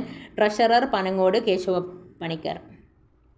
ഗോഖലെയുടെ servants of India സൊസൈറ്റിയുടെ മാതൃകയിൽ രൂപീകരിച്ച സംഘടനയാണ് NSS. മലയാളി സഭ, കേരളീയ നായർ സംഘടന എന്നീ പേരുകൾ അറിയപ്പെട്ട സംഘടനയാണ് NSS. നായർ സർവീസ് സൊസൈറ്റിയുടെ ആസ്ഥാനം പെരുന്നയാണ്, ചങ്ങനാശ്ശേരി, കോട്ടയം. നായർ സർവീസ് സൊസൈറ്റിയുടെ ആദ്യ പേര് നായർ ഭൃത്യജന സംഘം. നായർ ഭൃത്യജന സംഘം എന്ന പേര് നിർദ്ദേശിച്ചത് കപ്പന കണ്ണൻ മേനോൻ. നായർ ഭൃത്യജന സംഘം എന്ന പേര് നിർദ്ദേശിച്ചത് കപ്പന കണ്ണൻ മേനോനാണ്. നായർ ഭൃത്യജന സംഘം നായർ സർവീസ് സൊസൈറ്റിയുടെ എന്ന പേര് സ്വീകരിച്ച വർഷം 1915 ജൂലൈ 11. നായർ സർവീസ് സൊസൈറ്റി എന്ന പേര് നിർദ്ദേശിച്ചത് K പരമുപിള്ളയാണ്. NSSന്റെ നേതൃത്വത്തിൽ സമസ്ത കേരള നായർ മഹാസമ്മേളനം നടന്ന വർഷം 1916. ഇന്ത്യൻ കമ്പനീസ് ആക്ട് പ്രകാരം NSS രജിസ്റ്റർ ചെയ്ത വർഷം 1925. NSSന്റെ ആദ്യ കരയോഗം സ്ഥാപിതമായത് തട്ടയിലാണ് 1929. NSSന്റെ ആദ്യ സ്കൂൾ സ്ഥാപിച്ച സ്ഥലം കറുകച്ചാല്, കോട്ടയം. കറുകച്ചാൽ NSS സ്കൂളിന്റെ ആദ്യ ഹെഡ്മാസ്റ്റർ K കേളപ്പൻ. NSSന്റെ ആദ്യ ആശുപത്രി സ്ഥാപിച്ചത് പന്തളം. NSSന്റെ ആദ്യ കോളേജ് ചങ്ങനാശ്ശേരി ഹിന്ദു കോളേജ്. ആദ്യ പ്രിൻസിപ്പൽ TK നാരായണ അയ്യർ. NSSന്റെ മുഖപത്രം സർവീസാണ്. 1919 സർവീസ് മുഖപത്രം ആരംഭിച്ച സ്ഥലം കറുകച്ചാലാണ്. എൻ്റെ ദേവനും ദേവിയും നായർ സർവീസ് സൊസൈറ്റിയാണ്. ആരുടെ വാക്കുകൾ? മന്നത്ത് പത്മനാഭൻ്റെ. മന്നത്ത് പത്മനാഭൻ NSS പ്രസിഡന്റായ വർഷം 1945. NSS രൂപം നൽകിയ രാഷ്ട്രീയ പ്രസ്ഥാനം നാഷണൽ ഡെമോക്രാറ്റിക് പാർട്ടി NDP. NSSന്റെ ഉൽപ്പന്ന പിരിവിനായിട്ട് വീടു വീടാന്തരം കയറി ഇറങ്ങുമ്പോൾ പാടാനായി രചിച്ച പ്രാർത്ഥനാ ഗാനമാണ് അഖിലാണ്ട മണ്ഡലം അണിയിച്ചൊരുക്കി. അഖിലാണ്ട മണ്ഡലം അണിയിച്ചൊരുക്കി എന്ന പ്രാർത്ഥനാ ഗീതം രചിച്ചത് പന്തളം KP രാമൻപിള്ളയാണ്. കേരളീയ നായർ സമാജം സ്ഥാപിച്ചത് C. കൃഷ്ണപിള്ളയാണ്. 1907. തോട്ടക്കാട് മാധവി അമ്മയുടെ കൃതികൾ ഹേമപഞ്ചരം, തത്വചിന്ത. മന്നത്ത് പത്മനാഭന്റെ പത്മഭൂഷൺ ലഭിച്ച വർഷം 1966. R. ശങ്കറും മന്നത്ത് പത്മനാഭനും ചേർന്ന് രൂപീകരിച്ച party democratic congress party. 1950. Mannathu Padmanabhan R. ശങ്കറിന്റെ സഹായത്തോടു കൂടി സ്ഥാപിച്ച സംഘടനയാണ് ഹിന്ദു മഹാസഭ. മന്നത്ത് പത്മനാഭനോടുള്ള ആദരസൂചകമായി തപാൽ സ്റ്റാമ്പ് പുറത്തിറക്കിയ വർഷം 1989. മന്നം മെമ്മോറിയൽ സ്ഥിതി ചെയ്യുന്നത് പെരുന്നയിലാണ്. മന്നം ഷുഗർ മില്ല് സ്ഥിതി ചെയ്യുന്നത് Pandalam. 1964. Mannath Padmanabhan the revival of Nairs in Kerala എന്ന കൃതി രചിച്ചത് V. ബാലകൃഷ്ണൻ R. ലീലാവതി. പ്രധാന കൃതികൾ പഞ്ചകല്യാണി, നിരൂപണം, ഞങ്ങളുടെ FMS യാത്ര, FMS ഫെഡറേറ്റർ, മലായ് സ്റ്റേറ്റ്സ്. സ്നേഹലത നോവലാണ്. മന്നത്ത് പത്മനാഭന്റെ ആത്മകഥ എൻ്റെ ജീവിത സ്മരണകൾ. 1957. എൻ്റെ ജീവിത സ്മരണകൾ എന്നത് ആരുടെ ആത്മകഥാ ഗ്രന്ഥമാണ്? മന്നത്ത് പത്മനാഭൻ. അപ്പോൾ ഇത്രയുമാണ് ഈ ഒരു ഭാഗത്തു നിന്നും ഇന്ന് നമ്മൾ നോക്കുന്നത്. ഇനി അടുത്തത് നമ്മൾ ജോഗ്രഫിയാണ്. ഉപദ്വീപീയ പീഠഭൂമിയാണ് നോക്കാൻ പോകുന്നത്. ഉപദ്വീപീയ പീഠഭൂമി, ഉത്തരപർവ്വത മേഖല നമ്മൾ നോക്കി കഴിഞ്ഞതാണ്. അടുത്തതായിട്ട് ഉപദ്വീപീയ പീഠഭൂമിയാണ്. ഉത്തര മഹാസമതലത്തിനും തീരസമതലത്തിനും ഇടയിൽ സ്ഥിതി ചെയ്യുന്ന ഭൂപ്രദേശമാണ് ഉപദ്വീപീയ പീഠഭൂമി.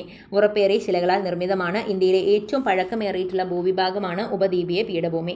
ഇന്ത്യയിലെ ഭൂവിഭാഗങ്ങളിൽ ഏറ്റവും ദൃഢവും സ്ഥിരവുമായത് ഉപദ്വീപീയ പീഠഭൂമിയാണ്. ആഗ്നേയ കായാന്തരിക ശിലകളിൽ നിർമ്മിതമാണ് ഉപദ്വീപീയ പീഠഭൂമി. ഉപദ്വീപീയ പീഠഭൂമിയുടെ ഭാഗമായിട്ടുള്ള പ്രധാന പർവ്വതനിരകളാണ് ആരവല്ലി, വിന്ധ്യ, സത്പുര, പശ്ചിമഘട്ടം, പൂർവ്വഘട്ടം. ഇന്ത്യയിലെ ഏറ്റവും വിസ്തൃതിയേറിയ ഭൂവിഭാഗമാണ് ഉപദ്വീപീയ പീഠഭൂമി. ഏകദേശം 15 ലക്ഷം ചതുരശ്ര കിലോമീറ്ററാണ്. ധാതുക്കളുടെ കലവറ എന്നറിയപ്പെടുന്ന വിഭാഗമാണ് ഉപദ്വീപീയ പീഠഭൂമി. ഉപദ്വീപീയ പീഠഭൂമിയുടെ അതിരുകളാണ് വടക്ക് പടിഞ്ഞാറ് ആരവല്ലി, കിഴക്ക് രാജ്മഹൽ കുന്നുകൾ, പടിഞ്ഞാറ് ഗീർ മലനിരകൾ, വടക്ക് കിഴക്ക് ഷില്ലോങ്, കാർബി ആംഗ്ലോങ് പീഠഭൂമി, തെക്ക് നീലഗിരി.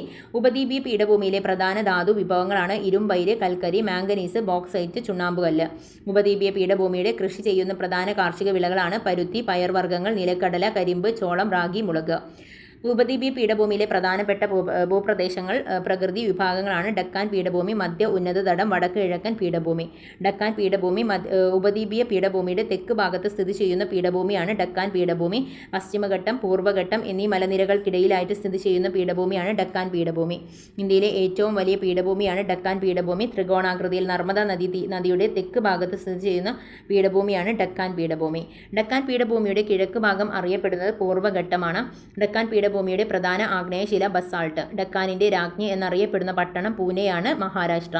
ലോകത്തിലെ ഏറ്റവും വലിയ ലാവാ പീഠഭൂമിയാണ് ഡക്കാൻ പീഠഭൂമി. കാപ്പിത്തോട്ടങ്ങൾക്ക് പ്രസിദ്ധമായ ബാബ ഭൂതാൻ കുന്നുകൾ ഏത് പീഠഭൂമിയുടെ ഭാഗമാണ്? കർണാടക പീഠഭൂമിയുടെ. കർണാടക പീഠഭൂമിയിലെ ഏറ്റവും ഉയരം കൂടിയ ഭാഗം മുല്ലയാനഗിരിയാണ്. 1930. ഇനി ഇന്ത്യയിൽ മീറ്ററാണ്. 1930 മീറ്ററാണ്.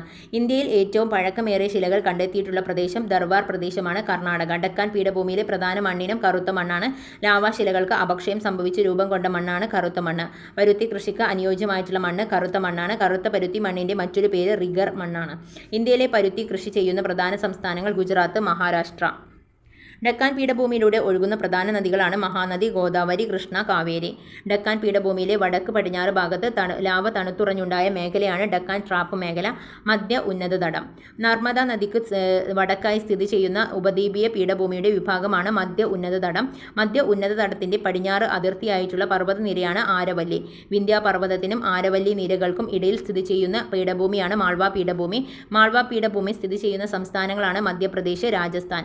മാൾവ പീഠഭൂമിയിലൂടെ ഒഴുകുന്ന നദികൾ ചമ്പൽ, ബേത്വ.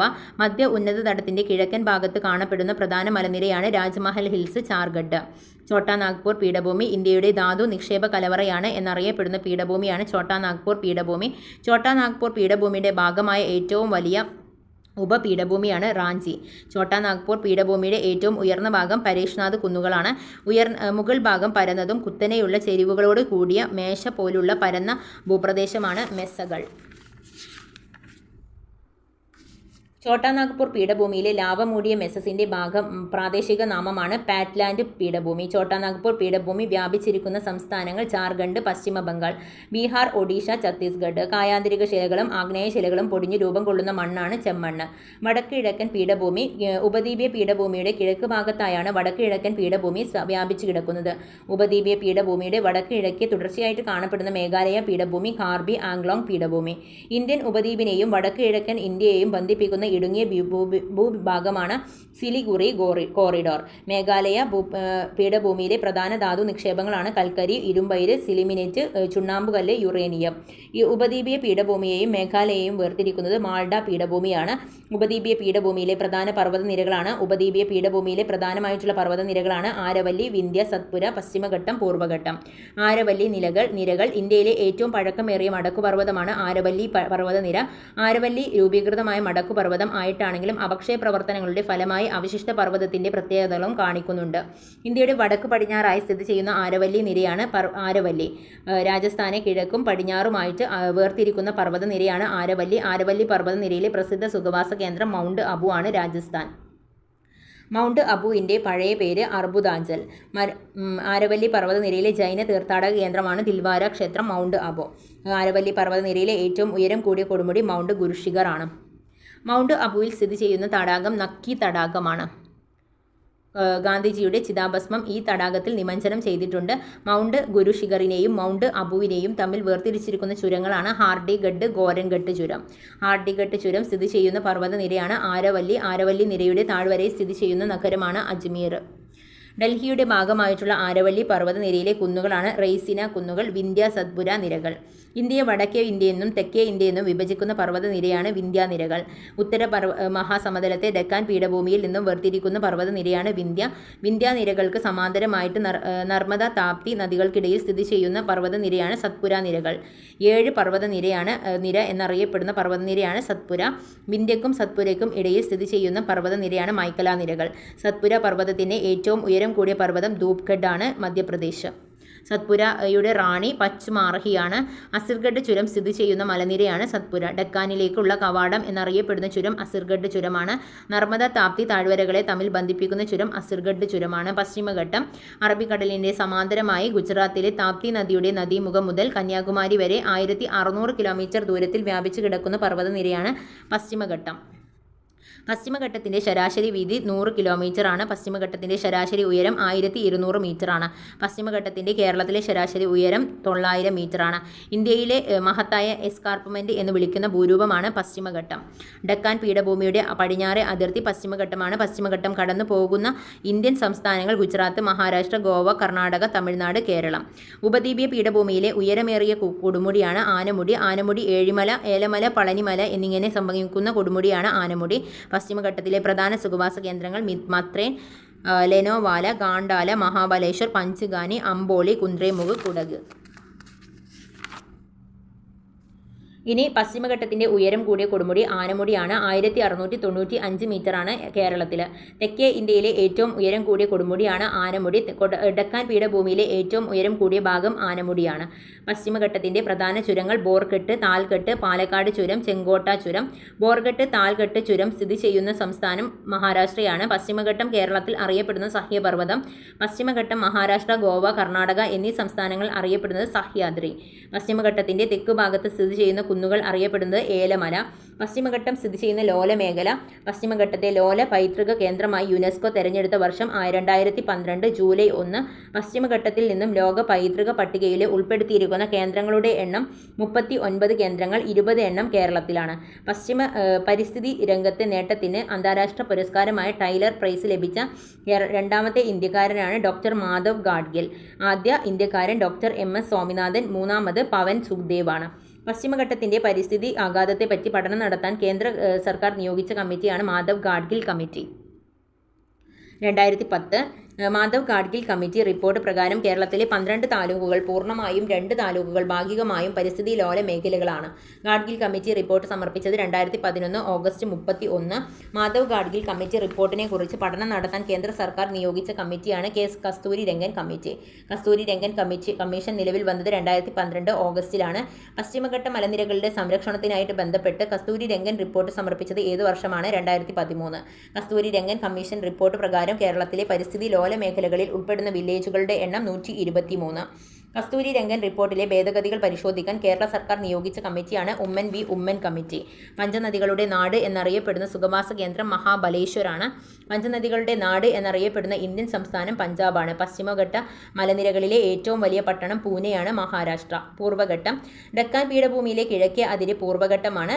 ബംഗാൾ ഉൾക്കടലിന് സമാന്തരമായി കാണപ്പെടുന്ന പർവ്വാതര നിരയാണ് പൂർവ്വഘട്ടം. പൂർവ്വഘട്ടത്തിലെ ശരാശരി ഉയരം 600 മീറ്ററാണ്. പൂർവ്വഘട്ടം സ്ഥിതി ചെയ്യുന്ന സംസ്ഥാനങ്ങൾ ഒഡീഷ, ആന്ധ്രാപ്രദേശ്, തമിഴ്നാട്, തെലുങ്കാന, കർണാടകയുടെ ചില ഭാഗങ്ങൾ. ഷെയ്റോസ്, ജാവതി കുന്നുകൾ സ്ഥിതി ചെയ്യുന്ന പർവ്വതനിര പൂർവ്വഘട്ടം. പൂർവ്വഘട്ടത്തിലെ ഏറ്റവും ഉയരം കൂടിയ പർവ്വതം ജിന്ദഗഡ പർവ്വതം. പൂർവ്വഘട്ടത്തിലെ രണ്ടാമത്തെ ഉയരം കൂടിയ പർവ്വതമാണ് മഹേന്ദ്രഗിരി കുന്നുകൾ. നല്ലമല, പളനി, നൽകൊണ്ട കുന്നുകൾ ഏത് പർവ്വതനിരയുടെ ഭാഗമാണ്? പൂർവ്വഘട്ടം. പൂർവ്വഘട്ടത്തിലെ ഒഴുകുന്ന നദികളാണ് മഹാനദി, ഗോദാവരി, കൃഷ്ണ, കാവേരി. പശ്ചിമഘട്ടം, പൂർവ്വഘട്ടം തമ്മിൽ ബന്ധിപ്പിക്കുന്ന നീലഗിരി കുന്നുകളാണ്. തമിഴ്നാട്. നീലഗിരി കുന്നുകളിലെ ഏറ്റവും ഉയരം കൂടിയ പ്രദേശം തോഡബേട്ടയാണ്. നീലഗിരിയുടെ റാണിയാണ് ഊട്ടി. നീലഗിരി കുന്നുകൾ അധിവസിക്കുന്ന ആദിവാസി വിഭാഗം തോടരാണ്. ഇനി അടുത്തതായിട്ട് ബാങ്കിൻ്റേതാണ് കേട്ടോ. ബാങ്ക് സാമ്പത്തിക ശാസ്ത്രമാണ് നോക്കുന്നത്. അതിൽ ബാങ്ക് നൽകുന്ന മറ്റ് സേവനങ്ങൾ എന്നുള്ള ഭാഗമാണ് കേട്ടോ നമ്മൾ നോക്കുന്നത്. വ്യക്തികൾക്കും സ്ഥാപനങ്ങൾക്കും അവരുടെ വിലപിടിപ്പുള്ള വസ്തുക്കൾക്കും സ്വർണം, സ്ഥലത്തിൻ്റെ ആധാരം മുതലായ സുരക്ഷിതമായിട്ട് നൽകുന്ന ബാങ്ക് ഒരുക്കുന്ന സംവിധാനമാണ് ലോക്കർ സൗകര്യം.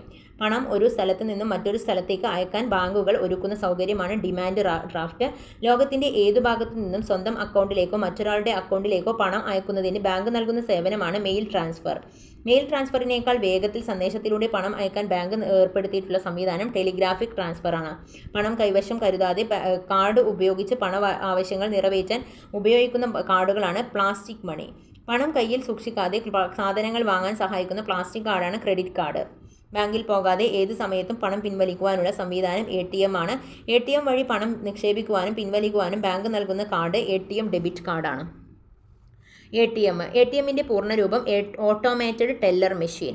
ATM എന്ന ആശയം ആദ്യമായി അവതരിപ്പിച്ചത് ലൂതർ ജോർജ് സിംജിയൻ. ന്യൂയോർക്ക് കെമിക്കൽ ബാങ്കിന് വേണ്ടി 1969 ഡോക്യുടൈൽ എന്ന കമ്പനി സ്ഥാപിച്ച ഡോക്യുടൈൽ മെഷീനാണ് ഇപ്പോൾ പ്രചാരത്തിലുള്ള ATMകളുടെ യഥാർത്ഥ മുൻഗാമി. ATM കണ്ടുപിടിച്ചത് ജോൺ ഷെഫേർഡ് ബാരൻ ആണ്. ആധുനിക രീതിയിലുള്ള ATM കണ്ടുപിടിച്ചത് ഡൊണാൾഡ് ഡിം വെറ്റ്സലാണ്. ലോകത്തിലാദ്യമായി ATM അവതരിപ്പിച്ച ബാങ്കാണ് ബാർക്ലൈസ് 1967. ഇന്ത്യയിലെ ആദ്യത്തെ ATM 1987 മുംബൈയിൽ സ്ഥാപിച്ചത് HSBC ആണ്. The Hong Kong and Shanghai banking corporation. കേരളത്തിൽ ആദ്യമായി ATM ആരംഭിച്ചത് British bank of Middle East ആണ് 1992 തിരുവനന്തപുരം. ഇന്ത്യയിലെ ആദ്യ post office saving bank ATM സ്ഥാപിക്കപ്പെട്ടത് ചെന്നൈ, കേരളത്തിൽ തിരുവനന്തപുരം. ഇന്ത്യയിൽ ആധാർ അടിസ്ഥാനമാക്കിയുള്ള ആദ്യ ATM തുടങ്ങിയ ബാങ്ക് DCB ബാങ്കാണ്. രാത്രി 8 മണി മുതൽ രാവിലെ 8 മണി വരെ 10,000 രൂപയ്ക്ക് മുകളിലുള്ള ATM ഇടപാടുകൾ വൺ ടൈം പാസ്വേഡ് നടപ്പിലാക്കാൻ തീരുമാനിച്ച ബാങ്ക് SBI ആണ്. ലോകത്തിലെ ഏറ്റവും ഉയരം കൂടിയ ATM സ്ഥാപിച്ച ബാങ്കാണ് നാഷണൽ ബാങ്ക് ഓഫ് പാകിസ്ഥാൻ, ഗുൻ ജുറാബ് ചുരം, പാകിസ്ഥാനിലെ. ഇന്ത്യയിലെ ഏറ്റവും ഉയരം കൂടിയ ATM സ്ഥാപിച്ച ബാങ്കാണ് ആക്സിസ് ബാങ്ക്, തെഗു, സിക്കിം. ഇന്ത്യയിൽ ഏറ്റവും കൂടുതൽ ATM ഉള്ള സ്വകാര്യ ബാങ്ക് ICICI ആണ്. ഇന്ത്യയിൽ ഏറ്റവും കൂടുതൽ ATM ഉള്ള പൊതുമേഖലാ ബാങ്കാണ് SBI. ശാരീരിക വൈകല്യങ്ങൾക്കു വേണ്ടി ടോക്കിംഗ് ATM സ്ഥാപിച്ച ആദ്യ ഇന്ത്യൻ ബാങ്കാണ് യൂണിയൻ ബാങ്ക് ഓഫ് ഇന്ത്യ. ഏറ്റവും കൂടുതൽ ATMകൾ പ്രവർത്തിക്കുന്ന സംസ്ഥാനം മഹാരാഷ്ട്രയാണ്. 2ാം സ്ഥാനത്ത് തമിഴ്നാട്, 3ാം സ്ഥാനത്ത് കർണാടകയുമാണ്. പൊതുസ്ഥലങ്ങളിൽ ജനങ്ങൾക്ക് കുടിവെള്ളം ലഭ്യമാക്കുന്നതിനായിട്ട് വാട്ടർ ATM പോളിസി ആരംഭിച്ച സംവിധാനം ഹരിയാനയാണ്. ഇന്ത്യയിലെ ആദ്യത്തെ മിൽക്ക് ATM സ്ഥാപിതമായത് ആനന്ദ്, ഗുജറാത്ത്. ഇന്ത്യയിലെ ആദ്യത്തെ കുടിവെള്ളത്തിനായി ATM സ്ഥാപിതമായത് ഹൈദരാബാദ്. ഇന്ത്യയിലെ ആദ്യ ഗോൾഡ് ATM നിലവിൽ വന്നത് ഹൈദരാബാദ്. 0.5 GM മുതൽ പരമാവധി 100 GM വരെയാണ് പിൻവലിക്കാൻ കഴിയുന്ന സ്വർണ്ണ നാണയത്തിൻ്റെ മൂല്യം. ബാങ്ക് ഇതര ധനകാര്യ സ്ഥാപനങ്ങൾ. ധനകാര്യ രംഗത്ത് പ്രവർത്തിക്കുകയും ബാങ്ക് നൽകുന്ന എല്ലാ ധർമ്മങ്ങളും നിർവഹിക്കാതിരിക്കുകയും ചെയ്യുന്ന സ്ഥാപനങ്ങളാണ് ബാങ്ക് ഇതര ധനകാര്യ സ്ഥാപനങ്ങൾ. ബാങ്ക് ഇതര ധനകാര്യ സ്ഥാപനങ്ങൾക്കുള്ള ഓംബുഡ്സ്മാൻ സ്കീം നിലവിൽ വന്നത് 2018 ഫെബ്രുവരി 23. 1936 കമ്പനി ആക്ട് പ്രകാരം രജിസ്റ്റർ ചെയ്തിട്ടുള്ള സ്ഥാപനം ബാങ്കിതര ധനകാര്യ കമ്പനികളാണ്. ബാങ്കിതര ധനകാര്യ സ്ഥാപനങ്ങളുടെ അടിസ്ഥാന ധർമ്മങ്ങൾ നിക്ഷേപങ്ങൾ സ്വീകരിക്കുക, വായ്പകൾ നൽകുക എന്നിവയാണ്. ബാങ്കിതര ധനകാര്യ കമ്പനികൾക്ക് ഉദാഹരണങ്ങൾ മ്യൂച്വൽ ഫണ്ട് സ്ഥാപനങ്ങൾ, ഇൻഷുറൻസ് കമ്പനികൾ, Kerala state financial enterprises. Mutual fund സ്ഥാപനങ്ങൾ നിക്ഷേപകരിൽ നിന്നും പണം സമാഹരിച്ച് ഓഹരി കമ്പോളങ്ങൾ, കടപ്പത്രങ്ങൾ, അടിസ്ഥാന വികസന മേഖലകൾ എന്നിവയിൽ നിക്ഷേപിക്കാൻ സഹായിക്കുന്ന സംവിധാനം മ്യൂച്വൽ ഫണ്ട്. പൊതുമേഖലകളിൽ പ്രവർത്തിക്കുന്ന മ്യൂച്വൽ ഫണ്ട് സ്ഥാപനങ്ങൾക്ക് ഉദാഹരണങ്ങൾ unit trust of India, life insurance corporation mutual fund, SBI mutual fund. Insurance വ്യക്തികളുടെ ജീവനും സ്വത്തിനും സാമ്പത്തിക സംരക്ഷണം നൽകുന്ന സ്ഥാപനങ്ങൾ ഇൻഷുറൻസ് കമ്പനികളാണ്. ആദ്യ Indian life insurance company Bombay mutual life assurance സൊസൈറ്റിയാണ്.